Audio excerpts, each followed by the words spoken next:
With SWAC play beginning this week, we look at the state of the conference, one of the biggest storylines, and then also the 5 upcoming matchups of the first week of real SWAC play. Oh, yeah, it's Locked On HBCU. Play my music. You are Locked On HBCU, your daily podcast covering HBCU sports. Part of the Locked On Podcast Network, your team every day.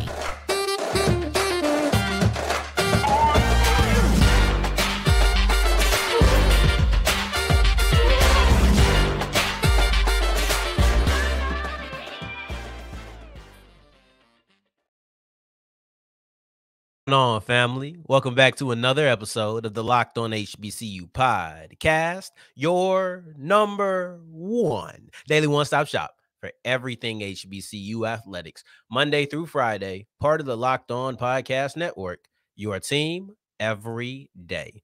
And I, of course, am Darian Gray, a.k.a. the Mouth of the South, Texas Southern alum and former TSU Herald Sports editor and current contributing writer at USA Today's Saints Wire. I appreciate you for going on this journey with me, making Locked On HBCU your first listen of the day, every day. And remember, just because the mic cuts off, and it will cut off, it doesn't mean that the journey is over. It just means it's time to follow me on Twitter at South Exclusives. Starts with an S, ends with an S. Today's episode is brought to you by Jase Medical. Empower yourself when you purchase a Jase case, providing you with a personal supply of 5 antibiotics that is designed to treat 50+ infections. Get yours today at jasemedical.com. That's JASE medical.com. And this is all about the SWAC, baby. It is. We wrap up with our extra games of the week, all of which are SWAC matchups. We kick it in the middle of it with a discussion about Andrew Body's health, because this is one of the biggest storylines headed into the SWAC play. But before any of it, let's get into the state of the conference. Now, you may wonder, why do I say this is the first week of real SWAC play? And that's because, look, I know we've had FAMU versus Jackson State, we've had Prairie View versus Texas Southern, and we've had Southern versus Alabama A&M. But those are kind of one-offs. Like, oh, yeah, sprinkle a little game here, sprinkle a game. Everybody else playing out of conference. Almost every single SWAC team is playing a conference game this week. This is the real week of SWAC play, because now you're going to get into more consistent matchups within the conference that hold weight. Yes, Southern versus Jackson State happened. Southern versus Alabama State happened. Those were games between conference opponents, but they were not conference games. They don't go into the matchup list when I'm talking about SWAC play. So now that we've cleared that up on what exactly real SWAC play is, let's get into the state of the conference, because it's divided in two. You have the East, you have the West, and I think the East is a little bit simpler to really discuss. There's not so many moving parts within the East. I actually think the East might be a week or two away from being sewn up. Hey, we'll leave that until tomorrow. But it's just like it's been the last 2 years. You've had a top dog and people are chasing, and it's been a clear top dog from the beginning. Actually, I don't know if that was the case in 2021.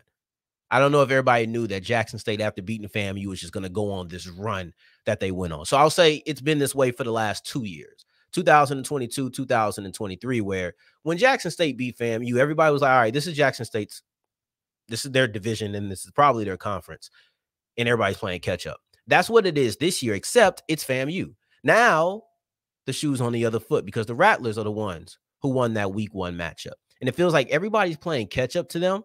And I think it's a 3-team race. I think Alabama State can make some noise. I'm still scared about them. Their lack of consistency on the offensive end still worries me, I'll be honest.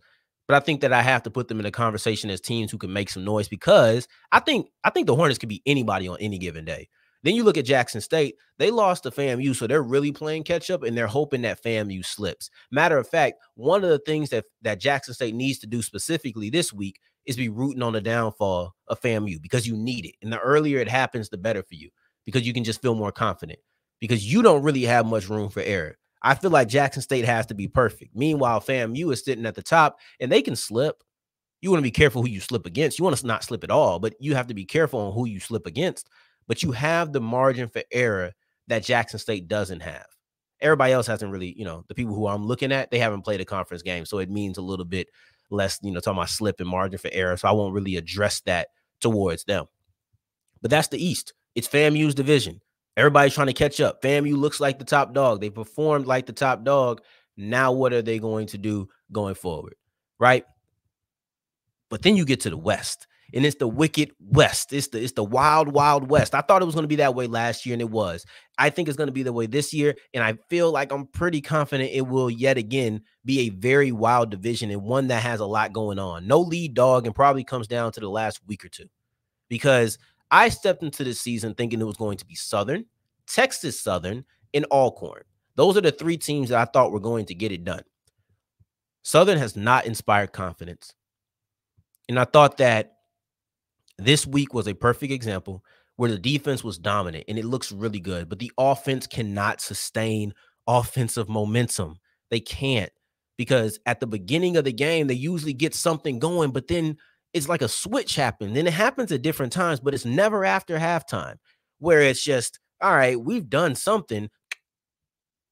Well, what are we doing here? And that's not something that feels championship caliber. It's the reason that many people are upset and disappointed with the performance of Eric Dooley's offense. This is what Dooley does. Dooley does offense, period. Like, even if you want to look at everything else, Dooley is an offensive, I don't want to call him a mastermind because that's thrown out there too loosely. I don't want to call him any of these names because these are just thrown out there. Dooley is a person who is an offensive specialist. And I think that is an accurate way to put it. I don't want to throw these cliches. He's a wizard. He's a guru. He's a mastermind. All right, man. People get all of those. But the offense of Southern not being up to par is concerning because you've seen the talent, you've seen the moments, but you've never seen it consistently string together. Really, not even 3 quarters, let alone 4. But then you look at Alcorn. I still like Alcorn. They haven't played a conference game. I still need to see more. I just need to see more from Alcorn. The reasons I was excited about them going into the year, I'm still excited about them. That defensive line, I still think is going to be a monster. Jarvian Howard, I still think is going to be a monster. Like, I like Alcorn, just need to see more. And then TSU, we'll discuss Andrew Body's health, but there were things in that Prairie View game that made me question, and that was with Andrew Body, if this team had the killer instinct. Because I know that they went on Instagram Live, because I follow the Instagram page. So I know they went on Instagram Live. And from what I heard, I didn't watch it. But from what I heard, they were doing interviews with players on the sideline. And when you do interviews with players on the sideline, and then you have the collapse that you had against Prairie View, yeah, I have questions. I have questions if you are mentally ready. Are you actually ready to compete? Because that kind of stuff tells me that you're not. So I have some questions, and those were my big 3. Then you get into Prairie View, and Prairie View had their moments. I feel like they should have lost that game.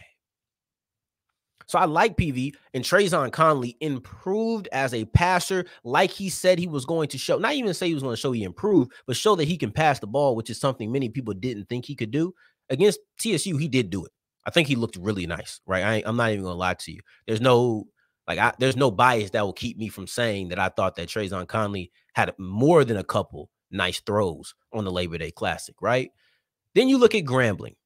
And Grambling is the one that's like, what they did against Hampton did not inspire confidence in me.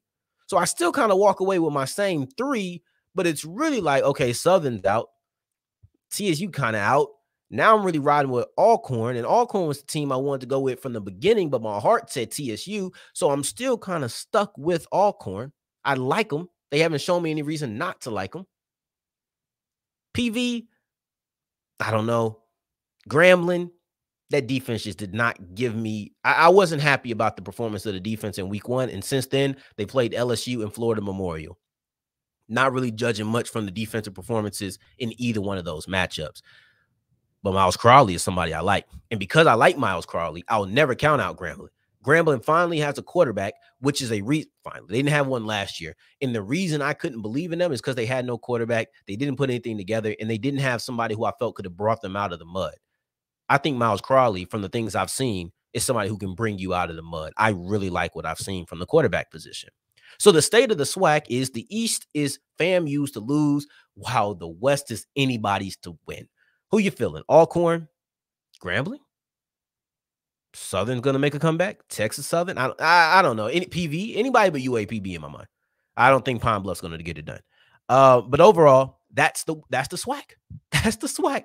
A division that feels all the way but finished, and then a division that feels like it hasn't even yet to been started. Welcome to my conference. And as we move forward, I have some questions about Andrew Body's health that I kind of spoke very briefly about in this segment here. And as we move forward, we're going to expand on this idea of how it's been handled and then also the impact of his injury as we move forward with Locked On HBCU. Today's episode is brought to you by Jase Medical. In the Jase case, provides 5 life-saving antibiotics. So my push to you, don't be reactive, because if something happens, you might not have time to be able to get whatever you need. Be proactive. Go ahead and get the Jase case today. Get those 5 antibiotics, and it's really simple. All you have to do is go online, fill out a form. Sometimes you have to talk to one of their board-certified physicians, and you'll get the Jase case to you.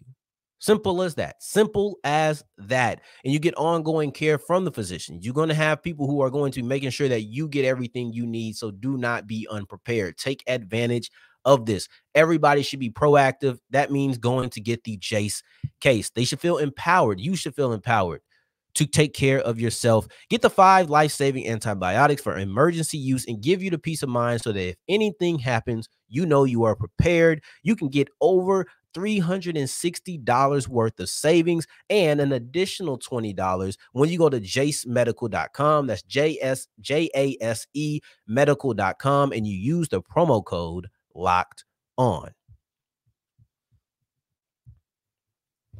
As we continue rolling with today's episode of Locked On HBCU, I appreciate you for making this your first listen of the day every day. And if you're wondering why I'm so excited, well, I just seem like I powered up. Word to my little brother, I did a Goku move, whatever it's called. I went Super Saiyan. Shout out my brother Devin. I hope he hears me while I'm recording this. But I went Super Saiyan, and I'm excited because it's SWAC time.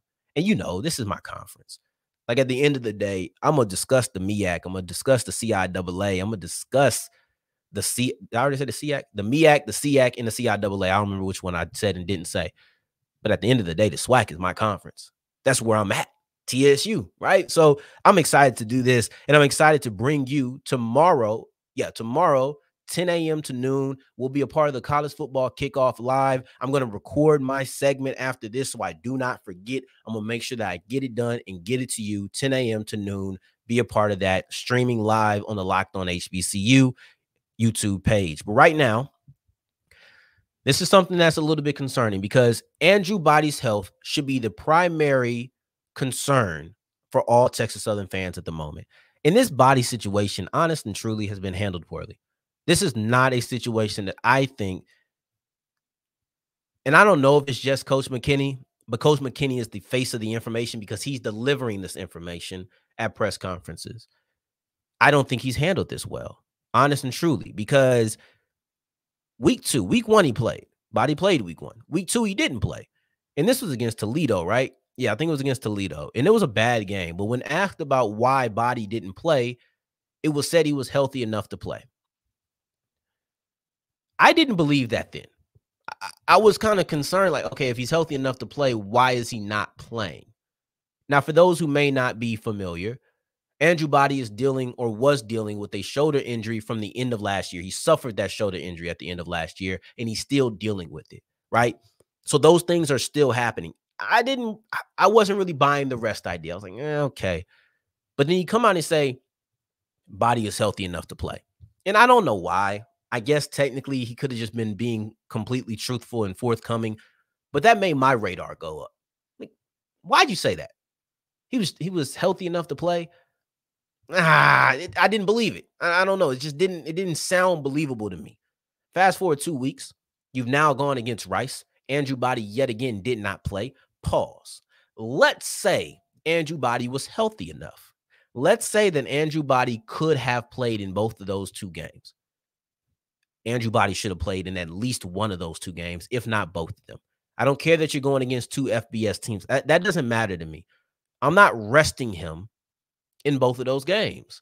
I need to get the offense flowing, especially after what happened at the end of the Prairie View game. For me to just sit out my quarterback for 2 weeks until we get in the SWAC place, no, we need to be working out some issues if he's healthy. But he wasn't healthy, because now you get to this week And it's not oh, he's healthy enough. He's a game time decision. Well, riddle me this, Batman. How do he go from being healthy enough to play in week 2 to being a game time decision in week 4 when I know he's not taking any contact during the week of practice? It's because he wasn't healthy enough to begin with. And from a media standpoint, it's hard to operate this way. From a strictly media standpoint, when you hear things like he's healthy enough to play, now the conversation becomes, if he's healthy enough, why isn't he playing? But that's not the conversation we should have been having at all.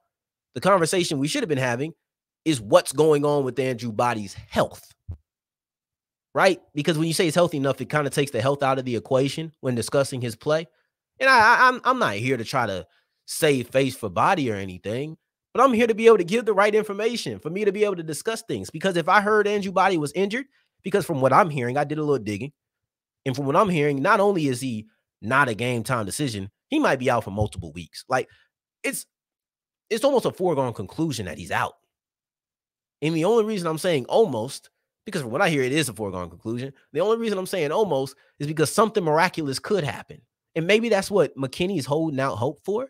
But if he's holding out hope, waiting for something miraculous to happen, I don't know, man. I wish he would have handled it differently. So let's operate with the idea that Andrew Body is out for the next 2 to 3 weeks, right? Let's just go with that. If Body is out for the next 2 to 3 weeks, you're looking at Jase Wilson to carry things over, because I don't know exactly what Wilson has. I don't think that those games against FBS competition is a fair sample size to really judge who he is. That's not fair, right? But the reason a lot of people had a lot of confidence in TSU to be major contenders in the SWAC this year is because of Andrew Body. I think they have a lot of talent on that team, but I believe the idea of them going over the top was a Body thing.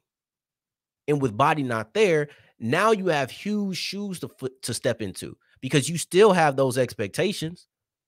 You know, like, you still have this idea that, okay, we need to be a competitor, because we still have guys like Quay Davis, still have guys like Ladarius Owens, still have guys like Jacob Williams on the other side of the football at linebacker. You still have, I can't remember his name. I don't even know if I remembered it, if I ever knew his name, but 24 in the secondary. I liked him. I think they have some cornerbacks. Like, you have talent on this TSU team. What I will not do is speak on the ceilings I think they needed Andrew Body to reach and make it sound like it's just Andrew Body creating the whole team. That is not true. I do believe there is talent on this Texas Southern Tiger football team. But now, Jase Wilson, you have to step into a guy who was supposed to lift them over the top. And what are you going to do? It adds some intrigue. I'm not going to lie. As a fan of football, I'm intrigued in what happens here. As an alum of Texas Southern, I didn't really care to have the intrigue. I kind of just wanted my star quarterback to be there, but it's okay. Things happen. Because the other level of this is, if Andrew Body misses enough time, you might just want to start considering a medical redshirt. Like, that might just be the best thing for him, so that he can come in and he can still have all of his eligibility, or be able to max out his eligibility in college. Like, these are things you have to discuss. These are things you have to actually not only discuss, but fully consider as a real possibility as what's best for your guy, because you're supposed to do what's best for your players as well as what's best for your team. And I think maybe a medical redshirt might end up being the case, depending on how bad or how long he has to be out. So there's so many things when it comes to TSU that I'm interested in, but mostly Jase Wilson, because Ladarius Owens, you might have to lean on him. You might have to lean on these wide receivers, but mostly the running game, and that's Ladarius Owens. You might have to lean on that. You might have to lean on the defense playing better. They had times, they had spots against Prairie View where they did play better. They just ended up giving 37 points up, so it doesn't look like that, but they had their moments. This is heavily impactful for TSU.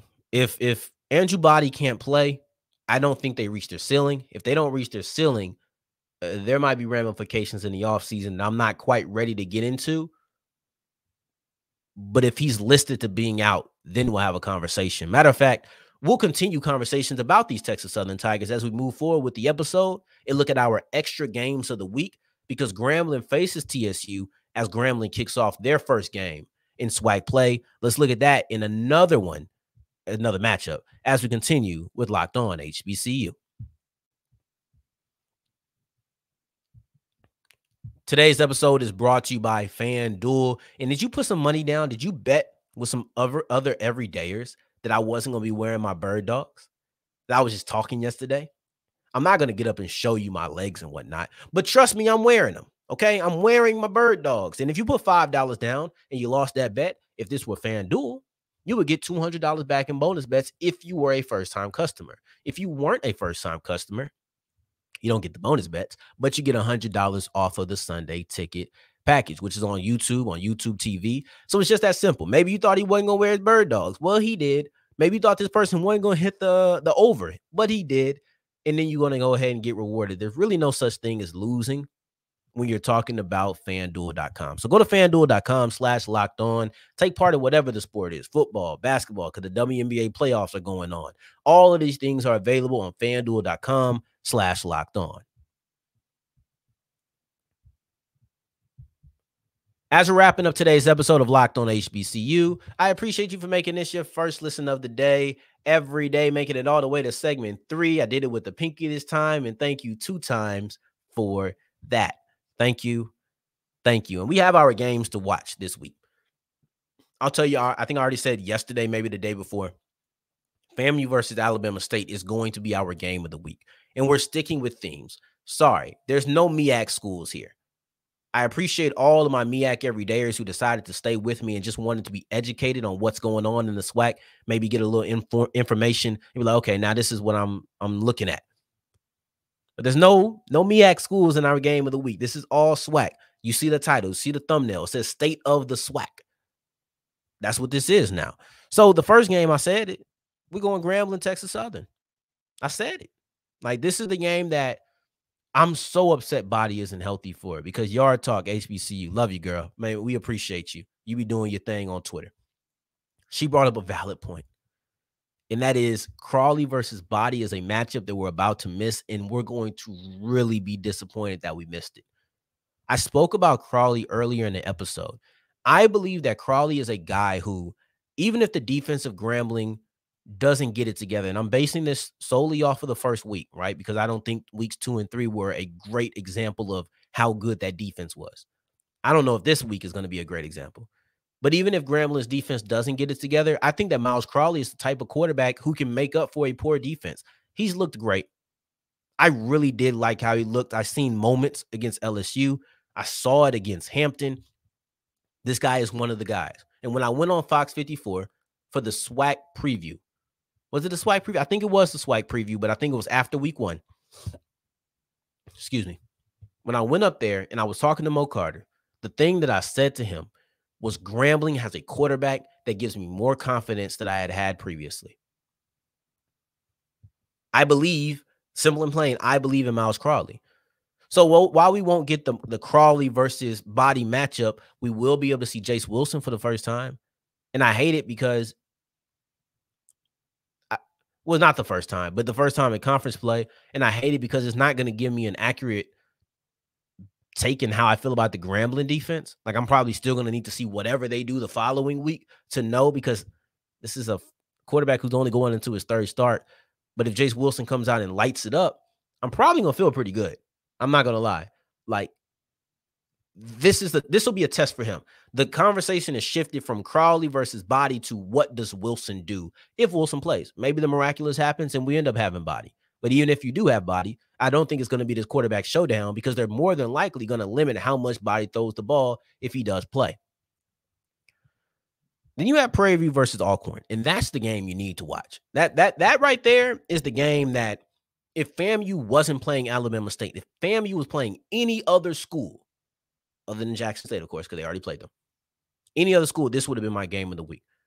PV versus Alcorn is going to tell you so much. PV versus Alcorn might be the one that decides the SWAC West, because Grambling, we haven't seen them yet in the SWAC West. We haven't seen them in the SWAC period. The only HBCU game we saw them play was against Hampton.